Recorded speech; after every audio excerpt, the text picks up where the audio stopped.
This government meeting is brought to you by Eastworks and our local cable subscribers.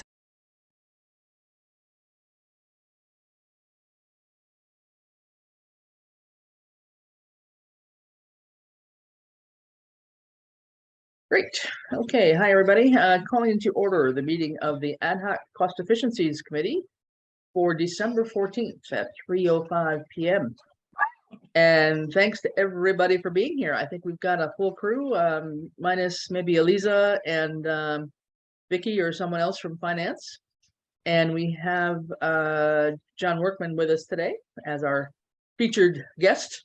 So thanks, John, for taking time out of your workday. And I know you're in on a different system because your Zoom figged out on you. So we'll have you on phone, I guess. Is that right? That's correct. Yeah. Okay. Sounds good. All right. Very good. Well, we will get started here and try to make this an hour-long meeting as promised so that everybody can get off to their other duties here. First of all, let's see. I don't see anybody hanging out there for the public to join in with us. So let's just take a quick look at the earlier, goodness gracious, last meeting. We've had a 3-month hiatus. Not totally intentional. A couple things intervened, but then yeah, time flies. So this was our last meeting in August, which is where we started talking about shared services in particular. I had sent this around, so hopefully people have had a chance to take a quick look at it. But it was basically giving some updates. I know Ed and Bradley were working along on the financial software and meeting with those couple companies. But the main thing was we had Eric Weiss and Ira Brzezinski from Pioneer Valley Planning to come and talk to us about what was being done in various towns in the valley for various shared services, just to give us some ideas about what might be possible. And the main thing he mentioned was that the DLTA grant is coming up again, and I haven't noticed that. I need to double check and see. It's probably open already if there was something that we needed to apply for. But that's the one we'd gotten help to do the master plan. We'd gotten help to do the canal project and various other planning kinds of things here. So this is basically just the minutes. It was really, they were the agenda of that meeting. So if anybody has any questions, please ask. If not, I would like to take a motion to approve the minutes.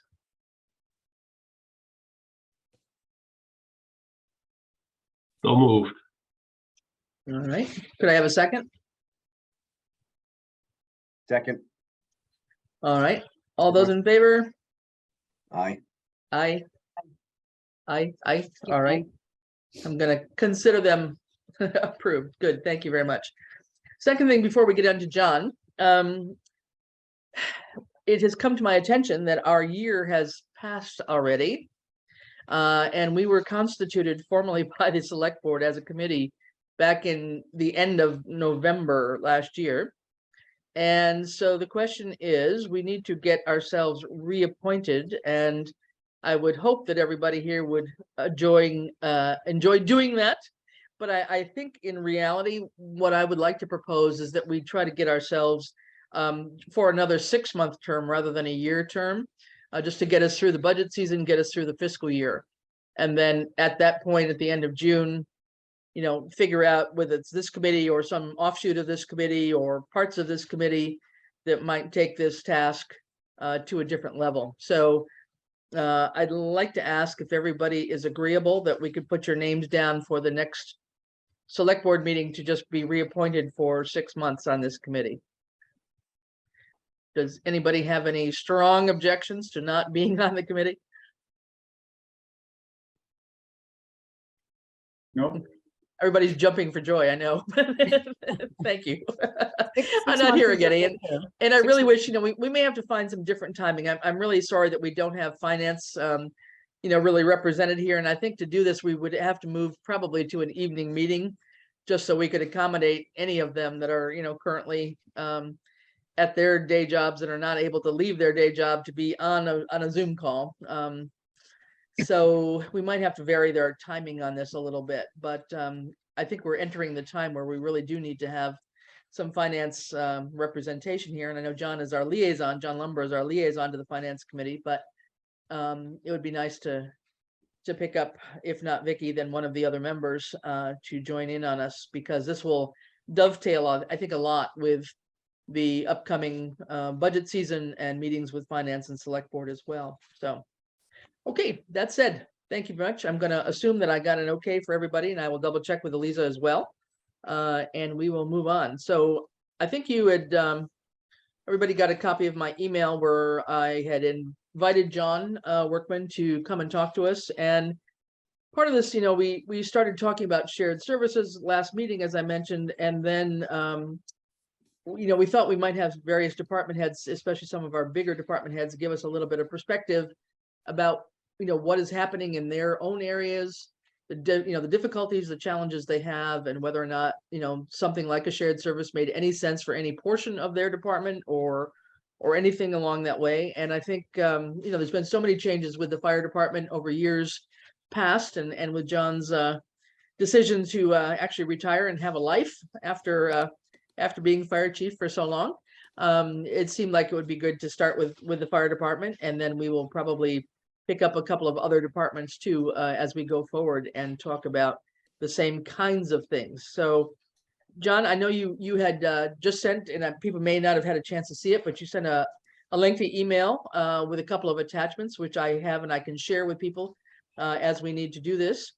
But I guess first, if we could kind of go through the questions that I had put out in my email to see if we can just get some relatively basic answers. And I know some things may be nuanced, but in terms of like a current status report, I guess, in a way, so that we're all kind of on the same page. That's really where I was hoping to go with this idea.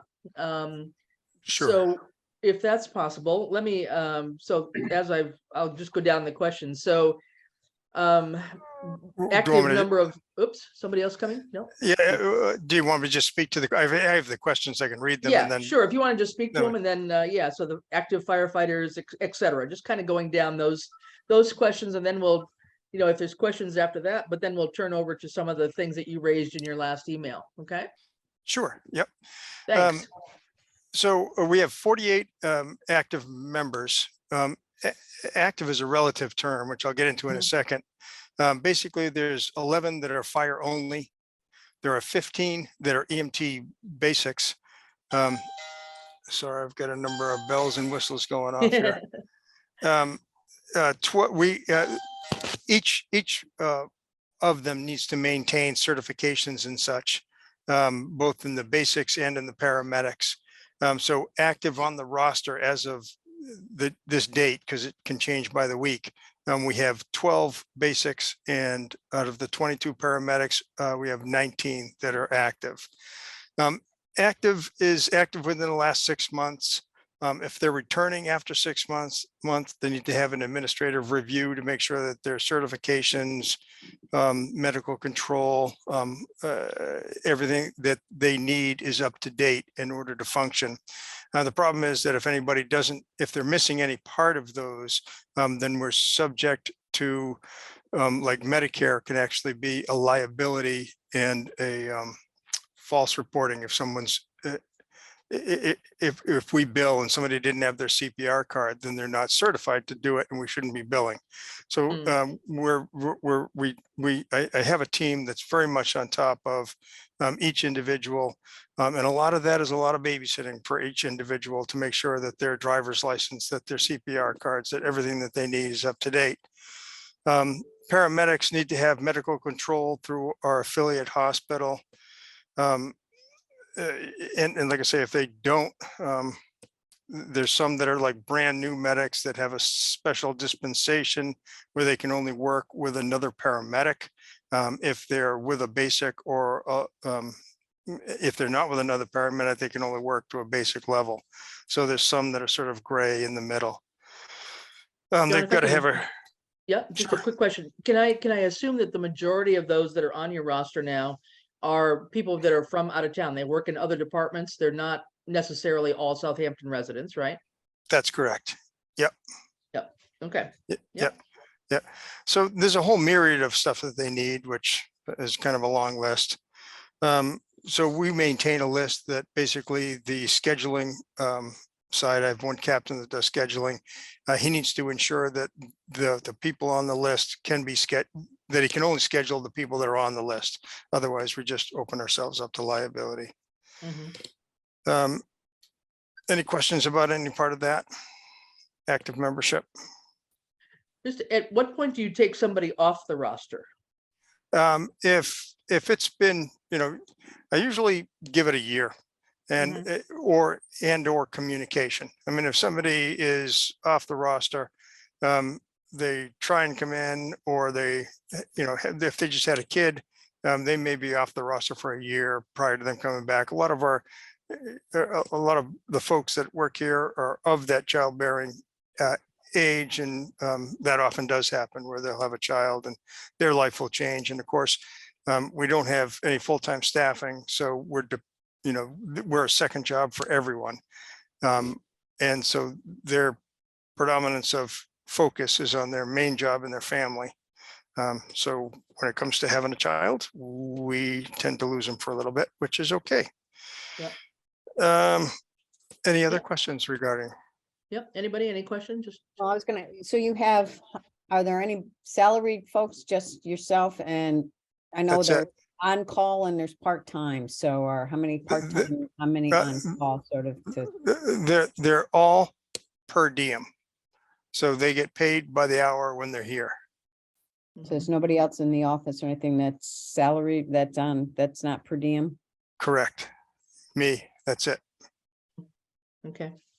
It's like herding cats sometimes, just because that's a lot of folks. Yep. Any other questions? No, maybe just one, and maybe you'll get to it later. So if you will, you can ignore me. But I was gonna say, what is your I guess your minimum staffing pattern for the 8-hour shift, for an 8-hour shift? Do you need a paramedic and a basic on, or what do you need to have as the minimum requirements for people staffing? your Minimum requirement would be a paramedic and a basic. Okay. All right, good. I'll If stop I- interrupting. Yeah, I just have one other question. So, if I can pick it out of my brain, dusty brain again. What was I gonna ask you? This is what I get. I need to write it down. I'll come back to it, but No problem. no, I know. While the you, like, training- go ahead. Go ahead. It came back to me. Training and certification. So if everybody is also working in other towns, how much do we duplicate the training and certification, and how much do we share with the other communities? If they're certified in one community, when they come back, do we? So if they have to- if they have a current medic card and they have medical control with our affiliate hospital, then we just need to make sure that they have a current state medical ID card, CPR, ACLS, PALS, 12-leave competency, M&Ms are required through our affiliate. If they're primary control. So an East Hampton guy may get most of that. We don't have to pay for training for a lot of that. We just need to collect that documentation from East Hampton and keep it on file. Okay. There's some specific to department, just, SOGs, stretcher protocols. We have some equipment that East Hampton doesn't have, just those type of things. And who does all your data collecting, John? I'm sorry? Who does all your data collecting, all that gathering of documents? Oh, my one full-time guy does most of it. Is that you? Yeah. So, I've gotten software through the years. So there's different parts of it that get collected in different areas. So one of my captains who does scheduling also does the initial. We have to send reports in for every call to what they call MIFRS, Mass Fire Incident Reporting System, and that goes through one. Hello. Hello. Yeah. Can you hear me? Yeah, go ahead, John. Chris Okay. just stepped away for a minute. Yeah, no problem. So there's one program that does that for fire and EMS calls. There's another program that's just specifically for EMS and billing with all the information. it gets reported to a different state agency. All the EMS calls get what they call quality assurance, so they all get reviewed by a third party and in-house. And so different parts of this will pop up in different ways depending on what data you're looking at. Is there data specifically that you're asking about? No, it just sounded like you had to collect a lot of stuff and I was just. Yeah, wondering- there's a huge amount of stuff. Absolutely. That's the technical term stuff, so. Yeah. I'm with you on that. There's quite a bit. Does that answer your question though? Yes, thank you. Okay. So John, one question to follow up on what Chris asked you. When she Sure. said ideal staffing, you said one paramedic, one basic, right? And so I read your email that you sent down earlier today. Are you still doing an 8-hour shift on call from home, or No, how often does that happen? Or are you trying to do rarely. 24/7? Yeah, we try. I mean, in the state, the gold standard for EMS response is a 6-minute response, which you can't get if you're staffing from home. So when the second shift had been voted on the 2.5 override, we've tried from that point to where we are now to maximize folks working from the station. That's been fairly successful, hugely successful from where it was back in 2016, where we cover a predominance of shifts with folks in station. So Okay. little to none gets done on standby, only occasionally at this point. Okay, But there are gaps in coverage. great. Okay, Answer the question? Yes. Yep. Okay. all right. All right. What do you see as the top 3 reasons why you're not able to respond to a call for aid in the town? Availability of personnel, really. So, it's a second job for everybody. You've got to have people here in order to respond. If we have people here, they respond.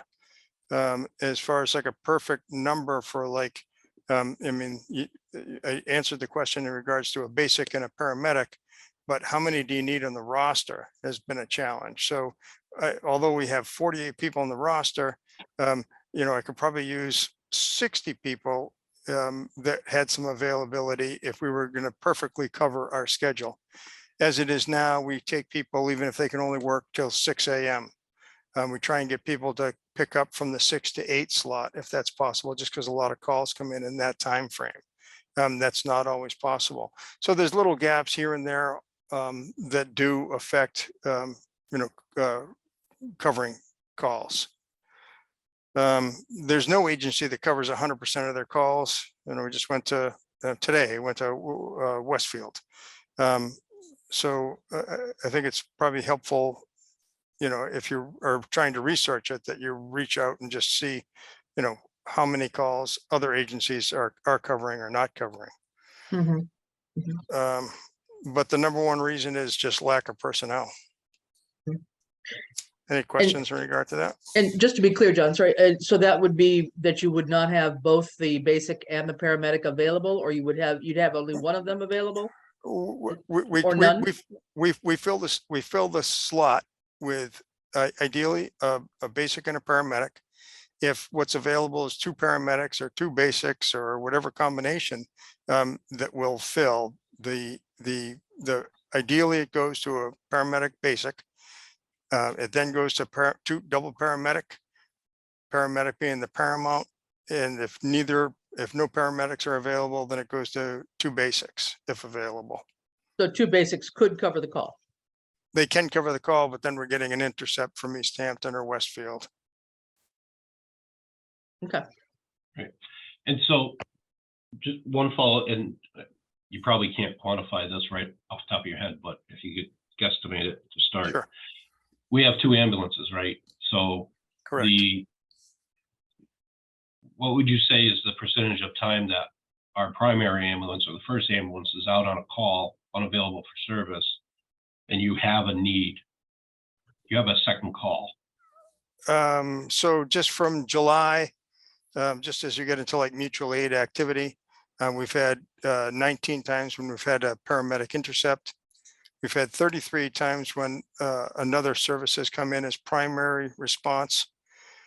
25 times that they came in, they did transports. 8 of the times it was patient refusals. 15 of the calls were where EFD was primary.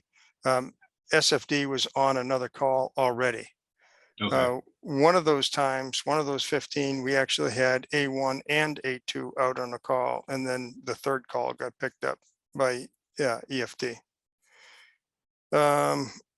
We've given mutual aid, 4 times with 4 SFD transports and 2 for fire standby. Answer your question? yeah, yep, Okay. For response times, like I say, the industry standard is for a 6-minute response time within a fiscal year. Basically, out of the 800, almost near 800 calls that we're going to be doing this year, fire calls are going to be different, and so you'd have to subtract those. But for the EMS calls, we're covering within 6 minutes for all but 6 of those calls. 5 of them is because we responded from the hospital parking lot, but covered the call. 1 was due to a door malfunction where the garage door motor broke, and we couldn't open the door. It took a bit to get it open and get the ambulance rolling. It doesn't include the delays incurred when you call a mutual aid company. So if an ambulance comes from East Hampton or Westfield, there's an inherent delay for them getting to our town. So it doesn't count those. It only counts our own response times. Mhm. Any questions for that? No. Let's see. Our next question was, why are we relying on East Hampton for medical calls in particular? How has this changed in terms of volume over the past couple of years? Overall volume has gone down, but we still do rely on mutual aid partners, which would be East Hampton, since the predominance of population is on that side of town. We draw the line at Palmer Meadow and East Street. So if it's on one side, it goes to East Hampton. If it's on the other side, it goes to Westfield. But the predominance does go to East Hampton. We rely on them just because our agreement with the state is that we will provide advanced level service to the town. And so if it's not available within our own ranks, then we need to call another community to provide. I have a question there, John, and not necessarily in the answer you just gave, but something you gave in the answer. For the benefit of the committee here that's thinking about this, can you describe the difference between ambulance services in Massachusetts are registered one of 2 ways, right? Basic or paramedic? Correct. Can you, Actually, there's 3. There's an intermediate as well, but we don't have any. okay. Could you, just for us laymen, could you explain the difference between the 2? Certainly. A basic level of care is a basic EMT. They take a semester course. There's minimal interventions that they can assist with on scene for besides just transport a patient to the hospital. The paramedic is more like an associate's degree, and there's extensive continuing education oversight, both state and affiliate hospital, where they need to maintain to a high level their credentials. A paramedic can provide the highest level of pre-hospital care available. It's pretty much the standard in EMS response. That's, when you look at a town like Hadley is trying to go paramedic, the goal is to offer paramedic response to citizens only because that's going to be their best outcomes for patients when they have an issue, best outcomes for recovery and those sorts of things. So the gold standard is paramedic, and that's what we try and attain. Right, and the agreement that you referenced that we signed with the state indicates that we will try to achieve and sustain paramedic level. That's correct. Yep. So that was signed just prior to my arrival, just like a month prior to my arrival in 2013. Basically, that we would upgrade to the ALS level of service. With that upgrade, it was amount of coverage that we would provide over a period of time. Unfortunately, what I didn't realize when I came and found out shortly thereafter is it was never funded. It was a vote taken by the select board, but not one that was put in front of the town for additional funding to the fire department. And so there were some challenges to meet the standards set forth by that contract with the state. And we ended up getting, as a part of that email, a serious deficiency of operation because we didn't have the personnel to come close to the contract. And with a 2.5 override, we had gotten a second shift because originally it was broken into 3 shifts. With that money, I soon recognized that there was enough where we either couldn't get coverage and there was other times when we could get even additional coverage. And so we've utilized the money that was made available through that 2.5 override to cover as much of the 24 hours in a day that we possibly could, even though the 2.5 override only covered 16 hours. It didn't cover the full 24. So honestly, I think the group has done a remarkable job of providing over and above the amount of coverage originally expected from the 2.5 override. But as you are all well aware, and probably why you're asking these questions, is there are some gaps in coverage. Some of them are pretty much part of what happens with any department, no matter what the size. But some of them are personnel shortages that I think there's limited in how we can address it without probably getting into full-time staffing at this point. John, I've just pulled up just to share the document you sent around to us, the one from former Chief Kalita. This is the one that was signed in 2013. Is that the one you're referring to? That's correct. That's the original. So this was the plan to go ahead and move to basically full 24-hour coverage, right? Correct. Yeah, I don't think it, I don't know if it ever went to 20. I think it was 16 was the maximum on that con. Right. It was according to this. Yeah, the second year was supposed to increase it by 16 hours, adding coverage Saturday and Sunday. And then it went to third year was going to increase it by 40 hours. And then fourth year by 24, to 24/7 days in the fourth year. So all that finally happened, right, over time. No. Okay. So I mean, the attempt was made, but there was no money funded for that. Okay. So there was that's because we were shy on it. And if you go back to that document, I think on the 4th year, which would have been 2017, when we did the vote, the 2.5 override vote, that was in 2016. So the 2016 vote was for 16 hours with 8 hours standby coverage. We've never had funding for that 24-hour 4th year portion, but we've done a good job of coverage. We have utilized some mutual aid, but as far as OMS is concerned, with the fact that we are covering calls within the 6-minute time parameters, the majority of calls, we've gotten outstanding reviews by OMS when they've come in for their yearly assessment of service. So we have never gotten another serious deficiency. Okay. So just so I'm clear, so then with the override in 2017, 16, that second year of operation plan did come into effect. Correct. To increase the staffing by 16 hours, adding Saturday, Sunday from 8 to 4. Yep. And we've actually, from that point, gone over and above and are pretty much providing service to the best of our ability, 24/7, 365. So we're near performing up to that 4th year of operation, but we never had the funding for it, additional to what we gotten in 2016. Understand. Okay. Thank you for that clarification. Sure. Any other questions? Nope. Go ahead. All right. What calls can a second ambulance respond to? There's the second ambulance can respond to any call that we have personnel to send it out the door for.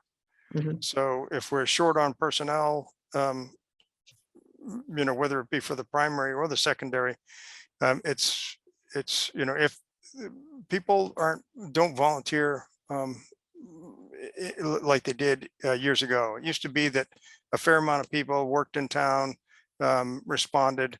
especially at night, young folks that would stand up and do a fair amount of coverage from standby. We don't have those folks so much anymore. We are starting to recruit more of the basic level EMTs. Certainly anybody that's a Southampton resident that has any interest in the fire service, whether it be just for the fire service or if they want to become a basic EMT, take that semester course.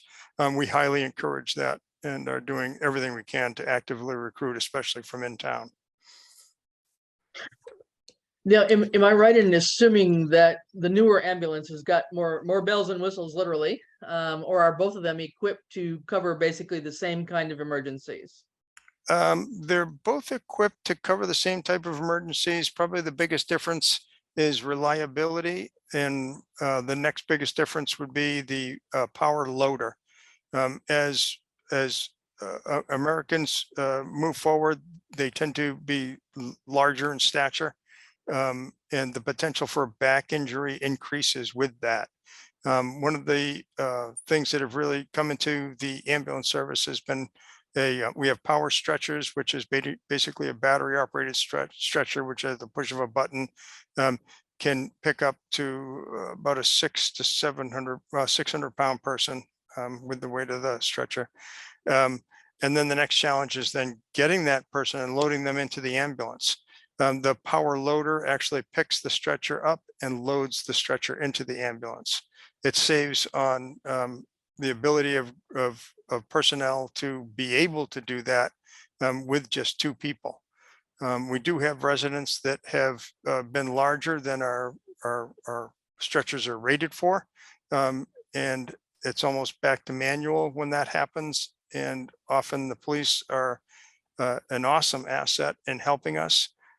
We also have taken to toning out for an engine crew, just because additional personnel can be helpful in almost any sense. Mm-hmm. Okay, but if there's so there's no real necessarily any real decision about not using the older ambulance, right? I mean, it No, could go out just as easily as the other one. Yes. Yeah. Yes, Okay. and oftentimes if there's any kind of maintenance work, driver training type things that happen on A1, then A2 goes primary. Mm-hmm. And A2 must be maintained to the level of service in order to keep it as a viable ambulance. And that does get inspected once a year, which is coming due in a week, 7 days. And just for my edification, can you tell me roughly the age of these two ambulances? Yeah, I want to say A1 is a 2017, A2 is about a 2008. Westfield puts them like on a 5-year replacement schedule. I've put ours on a 15-year replacement schedule. And I do that mostly due to call volume. So we'd be looking at another ambulance probably in 2024, I believe is a replacement schedule for that. Mm-hmm. Okay, thanks, John. Sure. Yep. Any other questions? Of the number of times that East Hampton responded in the last 90 days, please provide details as to why. I think I covered that before, just in regards to their response. So, I mean, basically, 15 times out of the 33 times that they responded, we were at the hospital. Other times it was because we may have had one personnel. We've done much better with personnel, but we're still lacking if we only have one EMT on board. If we have two, even if they're basic level, we can respond and bill for the transport, but we need to call for an intercept. So the other 15 times approximate that that they came in as primary, it would be because we didn't have adequate personnel to man an ambulance. Okay. Any questions? Nope. Challenges to getting a vehicle rolling when 911 comes in. What is our usual response time and is it satisfactory? As far as EMS goes, it's phenomenal. I mean, we get out easily within under the 6-minute mark. The only time that we would have any kind of delay in response would be either lack of personnel or on a fire call where they're coming from home and we need additional personnel. Any questions? Yeah, just one on that, John. So from where the station's currently located, it is, assuming there's 2 available bodies in the station, you Yep. can get to anywhere in the town, any house in the town in under 6 minutes. Certainly on the road, it can be tight for that 6 minutes if it's in the extremities. Like, and would you say like out by the ponds, or are we going up Crooked Ledge out into that? Yeah, I mean, the ponds, like where my house is, which is the extremity, is probably just 5.2 miles away. If you get up onto the end of Foamer, that's a distance. There's some locations where luckily there's not a large population, and so it's not high incidence, but there are distances in town that are going to take longer just to drive them, even jumping in an ambulance and going. Mm-hmm. Okay. Good, yep. Okay. To show our trends in the last past 24 months, could you please break up month by month the number of type of calls for both fire and ambulance? I didn't have enough time to get that accomplished. Okay. Mhm. Of the ambulance calls, if you could break them down further. No, I'm not. This sounds like you're talking to a third party ambulance service. Are you aware with like a non-emergency transport patient? Do you know what businesses do that? No, Well, I think the intent of those questions were some of it you've already gotten to, is like how many times are there calls when we're going to other communities, because our primary is already out. You've answered that one already, but it's also how many calls do you get 911 calls because an elderly person, I don't even want to say an elderly, an individual has fallen and the other person at the house is unable to lift them, where they're just calling 911 for you to go out, and it's not really an emergency call. We do get them, but we're not allowed by the state to call it a lift assist. We used to do that just a few years ago. But the problem with that is that the assumption is that it would be just a service call when if someone fell from what we call a fall from ground level. If they fell from ground level and they can't get up, there's another condition that's present, which doesn't allow them to get up. And so the state in our department then needs to treat those calls with an eye to what is the maladjustment there, what is wrong, why can't this person get up? So if they're diabetic, if they've had a bad ankle, if they have a doctor report, if they change medications, then we want our crews to be asking the questions, because we don't want them to make assumptions that this person just needs to help to get back in bed. If there's generally a reason why they have come out. The questions here are questions that like a third party ambulance would ask. Non-emergency transport patients to a hospital would be something that generally municipalities don't do unless there's a hospital within your community. So you may have some, Westfield may do some, and Northampton may do some. But generally those are pretty good money calls, and that's something that a third party ambulance would try and assess. We don't have a hospital in town, so there's no non-emergency transport patients to hospitals. so everything we Right. have, we consider everything an emergency call then, is that right? That's correct. Yeah, Yep. so the triage center at the Big Y Plaza, we're not going over there to pick somebody up and bring them to Cooley, right? That's not happening. I'm sorry, say that one more time. The urgent care, Yes, we go there Big Y quite a bit. Plaza. Yep. We don't respond to calls there Yes, we go there quite a bit. to then transport them to Cooley Dickinson. That's correct. But Right. it's an emergency basis. So if somebody goes there with chest pains, the emergency care in some ways is a misnomer, because they don't even offer any care. They don't even take a blood pressure half the time. They don't put them on a monitor. Because it is an emergency condition, they call for emergency services.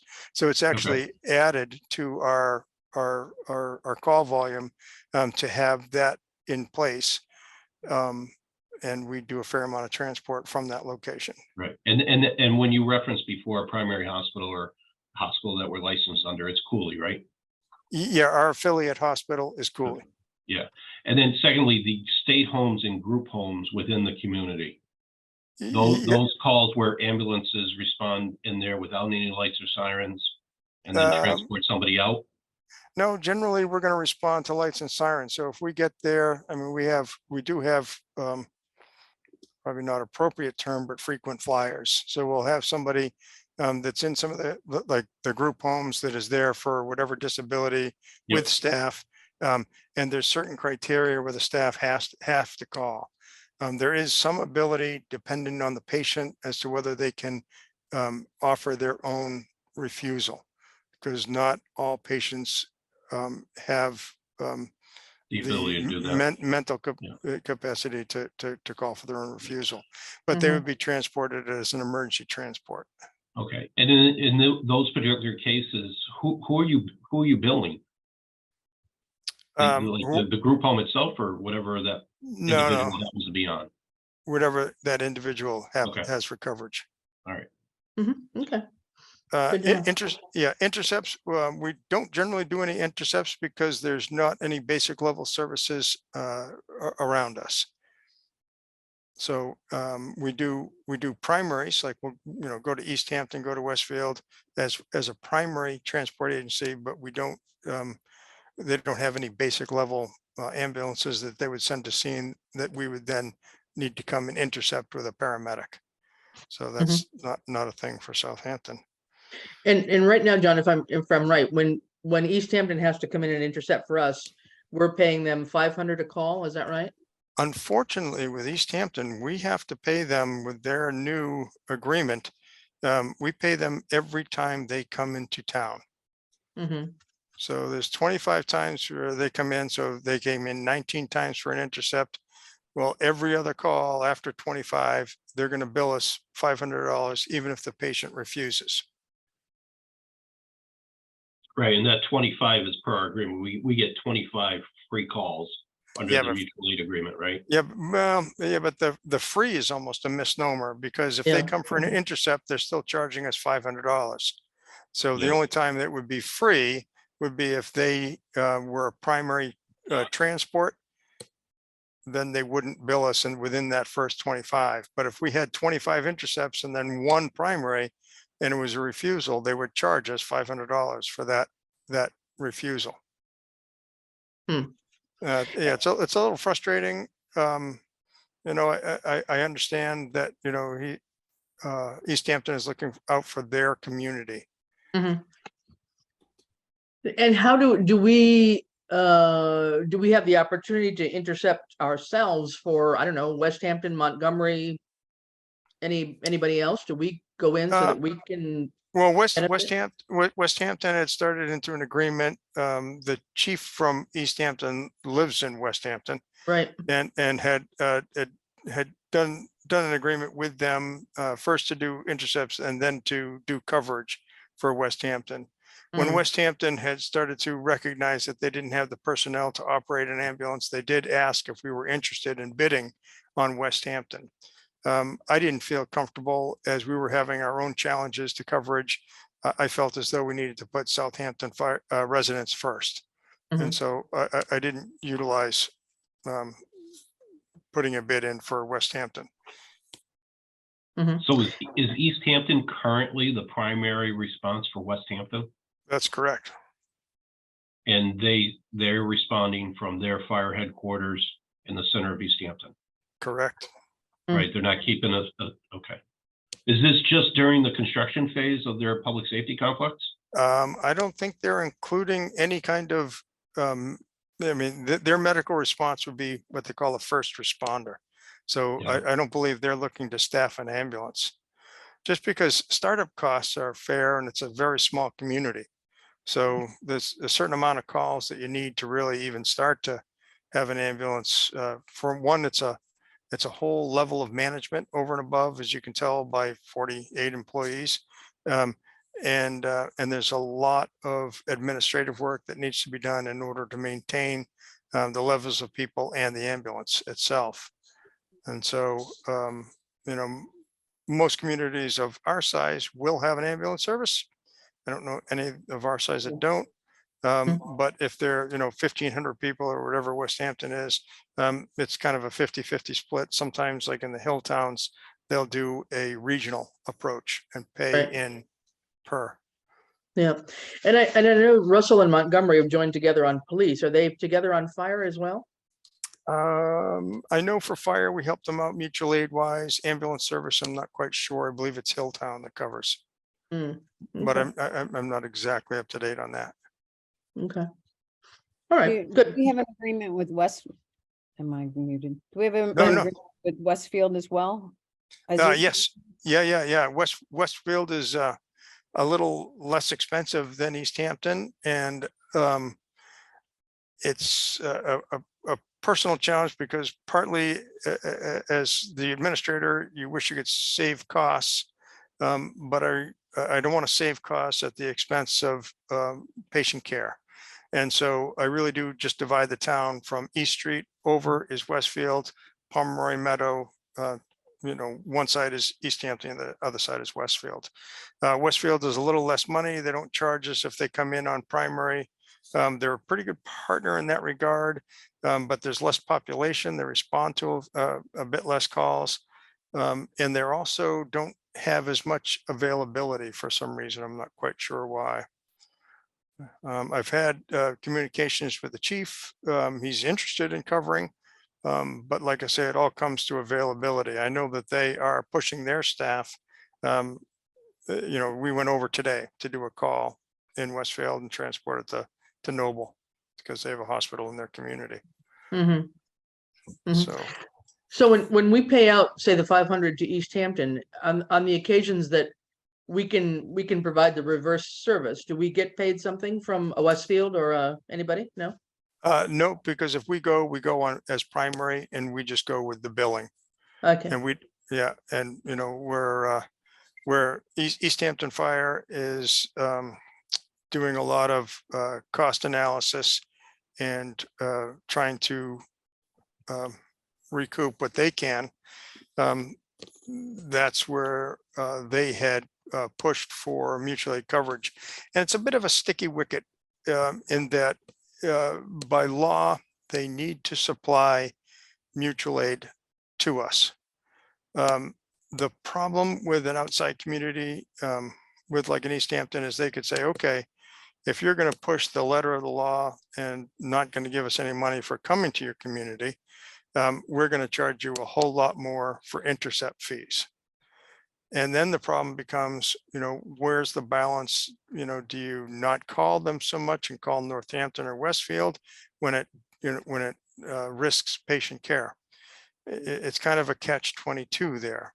The other thing, which I'm not even sure of the legality of, is if they charge $500 to Southampton, are they how does that work with Medicare, which wants to take into account all the billing that you get into? That would be more of a legal question, and I don't know the answer to. I know that it's an agreement that begrudgingly signed and begrudgingly work with. It does emphasize the point that we need to do as much as we can to cover personnel and cover our calls to the best of our ability. The other challenge that East Hampton had is they were doing mutual aid to Holyoke. Holyoke has gone through 3 different private companies since I've been in tenure. Started with AMR, then they went to Action, and then Cataldo. And I think Cataldo had actually tried to pull out because it's not a great money-making business there. They were relying heavily on East Hampton for a few hundred calls, I believe. East Hampton just went through a legal battle with the state, got the blessing from the state saying that they do not have to supply mutual aid to a private contractor such as Cataldo. That the only requirement for mutual aid is with another municipality. Private ambulance carriers need to rely on other private ambulance carriers. So, there's some challenges for Holyoke in regards to East Hampton's stance as well. Okay. Just No, kind of goes around. all good, yeah, all good information, yeah. So I think there was one last question on the ones that I had sent you, and then we can see if there's any others here. Sure. Let's Just, see, services we may offer to other yeah, communities. do we have something that we might be able to attract other communities and thus, maybe gain a little bit of revenue ourselves? Is there anything that we have an advantage on with other communities that we might be able to market ourselves a little bit? It's a wonderful idea. I think some of the challenge to that is if we were fully staffed and could have bid like on a West Hampton, well, there's a potential where you could potentially get additional service and additional calls from West Hampton community. But there's only one West Hampton, and there's only so much that they're willing to offer in regards to that. And we don't have the personnel to really be viable to do that. Past that, all of our other services that we provide are really for, brush fires, house fires in other communities. We do a fair amount of that. Unfortunately, you can't charge for that. That's all part of our mutual aid agreement with the state for coverage. And that includes, task force, even like the Worcester incident where they'd had a loss of firefighters, and the state had pulled together and sent engines down. That included Southampton, which sent and covered shifts down in Worcester for a time being. We almost, for the World Trade Center, had done a move up to backfill communities that were down in New York. But never, I don't think Southampton ever was deployed for that. But there's that type of mutual aid agreements, which are universal for a municipality. Right. Okay. Good. Well, this has been, really useful information, John. I really appreciate your coming and being able to talk to us about this. I think this helps us, just understand the whole workings of the department a whole lot better. Yeah, So it's nice to kind of get the big picture overview here. I'll open it up for a few questions here, and we've got probably maybe another 10 minutes at the most here, guys. So if there's some questions that you'd like to have clarity on, or just keeping in mind that we probably would come back for a second meeting at some point in time, as we get into this, if there's something else that you'd like to learn more about from the chief. I just have a comment. I mean, I think it would be good. I mean, today we focused on ambulance, but Right. John also controls fire. Sure. And having this type, I mean, not necessarily to say we need to do it differently, but to get this level of detail and background in a 60-minute process, I think is worth to replicate Mm-hmm. on the fire side. Mm-hmm. Okay. Fireside's much easier. Maybe you can do it in 30 minutes, right? Oh, There you go. absolutely. Yeah. Because Yeah. No, I think that I agree, John. I think that would be very useful, because we did focus on the one side that we seem to know more about here now too. So yeah, I think it would be worthwhile to have a follow-up and focus on the fire side of the house as well. Yeah. Okay. Sure. Yeah. I guess, and just, I did respond to your email with a fair amount of information, and recognize as I'm starting to get closer to retirement, that there are some challenges that you folks are looking to, I mean, imagine that a lot of the questions that you're directing towards me are sort of in how to proceed with the fire EMS department. I think that, I really did try and overview very candidly the directions that the town could go in. There's sort of a status quo, which I didn't say, but there is status quo where we're getting, paying more and more money to East Hampton, which is a bit of a frustration, but is one way to continue service. The other is to really is to do like a 2.5 override and fund really the full 24/7 coverage, and that would be inclusive, in my opinion, of getting at least 2 full-time, and probably a chief that has more medical that could potentially respond. But I think there's so much administrative. I think it would just be helpful to get a little bit higher grade of chief, if I may say it that way. I think that's the best bet for the town. It's going to provide the quickest, best service to the community. I think the community would be in support of it, honestly. The next step is like a regionalization. Regionalization has some drawbacks in the same way that a regionalization for school has drawbacks. That you're kind of at the whim of whatever if you went with East Hampton, you're at whatever prices East Hampton would want to set. And that could change at any time. So there's the potential for regionalization. And the third option would be a third party private ambulance service, which I would highly discourage only because of my experience with the private services. They're so money oriented and driven. Most of the personnel that they get don't have experience. They're 1 year, 2 year medics. Where here we have medics that some are 20, 30 years. So there's really a difference in quality of the medical.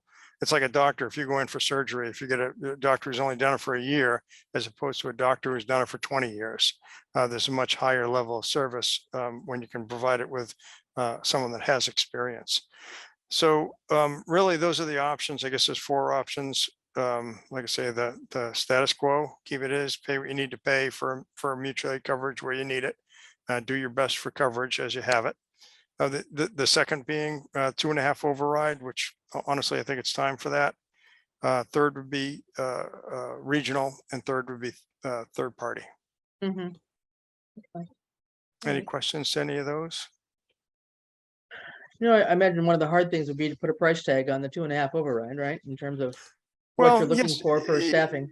yes and no. I mean, I think you could, you could probably take a stab at it. I don't think you'd be adding more than 2 to 250,000 on, which you're still under. Like I did a call out to Granby. Hadley didn't quite get back to me, but Granby's, they're paying just over $1 million. Mhm. Southampton, we're just 724, 725. I think that even with adding a couple $100,000 on to really ensure that you get quality medics in, I think this is a desirable place to work, just because we really do have a depth of personnel here that you don't have in every department, which is kind of nice, and people do like to work here. And I think that would be the next step. So probably my best estimate at this point would be probably 2 to 250,000 added to budget for the purpose of a chief that has, because you want him to step in with more medical, and I think that's important. I've learned my lessons in that regard. I think, and then hiring, at least 2. And I think that would give you some consistency. It's their primary job. They're not as likely to call out sick. They're more likely to make it their primary job, their primary focus to feed their family. The challenge, we have a great group, but we really are a second job for everyone. And I can't stress enough, we don't offer any benefits to any of them. They come here because they like to work. But if there's anything else going on in their life, we are one of the first things that falls by the wayside. And just for instance, one of the challenges we have, sickness. We've had a couple. We had one guy whose sewer blew up. Well, we missed a couple of nighttime shifts with our medic. He's actually the deputy chief in East Hampton. He comes and works here. Great guy. But when something like that happens at his house, you lose him. And he kind of calls. So now we're paying East Hampton to come in. East Hampton with full-time staff, they have the ability to hold people over to cover shift. We can't hold anybody over. It's a second job for them. Right, So right. there's challenges for us for personnel. Yeah. And just to clarify, are you saying two paid staff? Yeah, I would say take 2 paid staff, and the only other thing that I would want to ponder and give a little bit more thought to would be whether like a clerical position would be worthwhile. I mean, ideally, you could kind of split that with police department if you were in the same building, but since that hasn't really come to fruition yet, it would be helpful to just have, for filing and for making files. And there's so much on scheduling and certifications that I pay people more than I probably need to, where a clerical position could cover some of the monotony of Mhm. just checking boxes and doing some of that work. And I'm paying staff to do it. So I would probably think a clerical position might be good to add as well. Okay. Good. Well, I think that's a good good sort of summation for the process right now. Does anybody else have any questions for right now? Is Yep, Hanley yeah. currently outsourcing their fire and ambulance? I'm sorry, Hadley? Yeah, Yeah, they're working to get to the ALS level of service. So I just got an email from him. If you let me open it up 1 second, I might be able to give you some more information. Let's see, he's giving me, he's calling it a fire budget and ambulance budget. What's his fire? So his ambulance budget without this radio antenna is 873,195. He's got a radio antenna which adds almost another 100,000, but that's not anything we would need to look at. And let me see what their EMS side is. Another 380 on top of that. So Hadley, they've got 2 stations. I'm not sure exactly how much staff. I know for like Granby, I want to say Granby probably has 7, including chief, 7 full-time people. Hadley probably, my guess is they're probably close to that same number, but I'd have to verify. But you'd have to do the 380 plus. But that's in order to- contracting out the ambulance, is that right? No, Or no, you no. mean- They also contract out for Action, which stages in town. But Action, when I had talked to him at one point, I mean, Action was missing, 100 calls. And they're supposed to be doing like the intercept service for their basic level service. And it's supposed to be on a step basis so that they can move into getting paramedic staff so that they can cover the ambulance service completely. I know when Action is not able to cover, they're relying on Northampton quite a bit. And it'd be a little bit of a chase to kind of get all those numbers together, but we could probably try and work on that. But Hadley has their own ambulance service or not? Yeah, they have a basic level service. That's Okay, what they got run it. now, is a basic level service. Okay, I missed that Yeah. point. Okay, Yeah, good. but for him to, it's sort of surprising to see him, take it out between fire and EMS, only because their fire folks are the same that run their ambulance. We had one of them that actually works for us here as well. Okay. So I have to get more information to know. Yeah, good. All right, well, I think, why don't we say that we've got a head full of information here today. I really appreciate your coming, John, and sharing all this. I really do think it helps us to all have a better understanding of how the department is organized and how it operates and some of the challenges that you've had. Yeah. I think I would like to take up the idea of maybe having you back right at our next meeting to follow up so we don't lose track of it. In terms of some of the fire side of things, without, following kind of the same pattern, but I wouldn't send you another list of questions, but just that general, how do things operate and what have been some of the issues there? And we might, allocate a half an hour's time or something. I don't think we'd need a full hour on it, perhaps. No. If everybody's in agreement to that, could we schedule a next meeting? Maybe, maybe about a month out from now or something, get through the holidays. Looking at like January 11th. It's a Wednesday. Okay. I have a ambulance directors meeting in the morning, but afternoon, same time would be good for me. Yeah, okay. We usually meet about 3, so yeah. Anybody else have any major conflict right now that you know of, or? No? Ian, you okay? Yeah. John, okay. All right, well, we'll tentatively set it up for the 11th at 3 o'clock, and we'll have John back for another portion of that. And then I think we'd like to talk about, what other departments we'd like to have come in and do something similar. We had probably thought we would have something with Ian maybe, but I think probably Randall and maybe Tom as well, as we look at possibilities for, where some of our biggest expenses are and how we might look at just understanding them better and whether we've got any recommendations we could possibly, help push forward. Yeah, I think I'll hold off on that thought, but I think there's some value in highway department, water department. Mm-hmm. Even if we just ask them to talk to that 2016 DOR report Mm-hmm. that talks about the public works pros, Yep. cons from their point of view. I mean, obviously it's going to be biased, right? Yeah. From both of them. Right.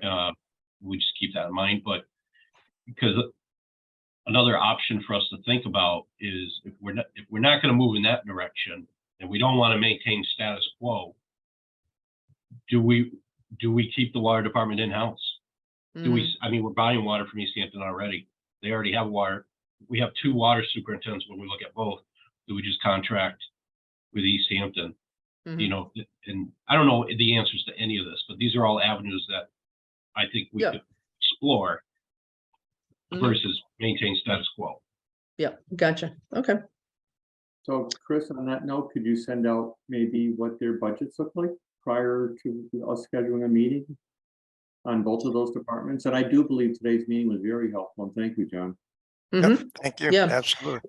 Right. We've got the budgets from this current year. We could send around for those departments. Yeah.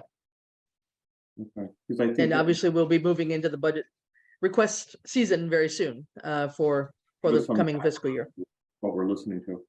Yeah, no, we can do that. And does anybody have a copy of that DOR report handy offhand? I don't have a copy of it. I I don't do. think. Yeah, I did you have send that it around? too, or Ed has it. Yeah, if you'd send that around, somebody, yeah, that'd be great. Chris, for Any- the non-select board members, Yeah, it might make sense to send out the last budget Excel that we worked off of by department that had like 10-year trends. Mm, You know what I'm talking about? when we were preparing the budget? Yeah, the historical actuals all up on top and then their proposed budgets down the bottom. To at least Okay, give the non-select board members, they can see a snapshot of 10 years of how the budget's progressed by those departments. okay, I don't know. yep. And Bradley, you These are probably the have that, right? actuals, right? Yep. These Okay, would be the I'll- actual, not the proposed budgets, but the actual. Is that what you're saying, John? That would be very helpful. Yeah, the act, The actual spend. well, proposed for the year we're in right now, that would be the proposed because the final got voted Yes, afterwards. Well, But that makes for sense. everything before that would be actual numbers. Yeah, okay. Yeah, all right. Well, I'll check in with Bradley and Ed and we'll see if we can make that happen. We had it out at one point in time. We'll just make sure that that's the right version and we can shoot that around too. Good. Well, thanks, everybody. I really appreciate anybody's attendance and I hope everybody feels that they learned something today. And I really do appreciate, John, your coming and sharing your time with us. I know you've got a busy schedule, so thanks again. And Yeah, happy to answer any more questions if you have them too. all right, thanks. And I will take a motion to adjourn. So So moved. moved. Second. All right, all in favor? Okay, now. Aye. All right, we will call ourselves adjourned at 4:13. Thank you, everybody.